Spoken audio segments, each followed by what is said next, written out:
মানে কিরকম ভালোবাসা যে আসলে আপনি ভাইয়া, হাদি আমার কোনো রিলেটিভ না, কিন্তু তার কথা, তার দেশপ্রেম আমাকে এত মুগ্ধ করেছে। আমি তার জানাজায় প্রায় 1.5 ঘন্টা হেঁটে তার জানাজায় অংশগ্রহণ করছি। জানি না আমি আল্লাহ পাক আমার দোয়া কবুল করবে কি না, তবে আল্লাহ পাক ওনাকে জান্নাত নসিব করবে। কেন? অপঘাতে তার মৃত্যু হয়েছে। দ্বিতীয় কথা, আল্লাহ পাক বলছে যেখানে অনেক মানুষ তাকে ভালো বলে, আল্লাহ নিজেও নাকি তাকে ভালো বলে।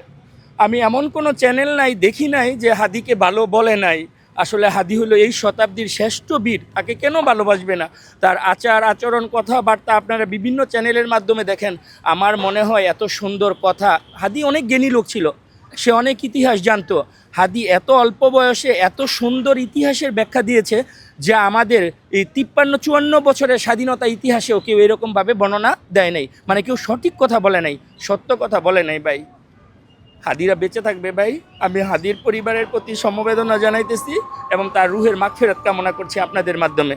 আল্লাহ পাক হাদিকে জান্নাতুল ফেরদৌস নসিব করুন, আমিন।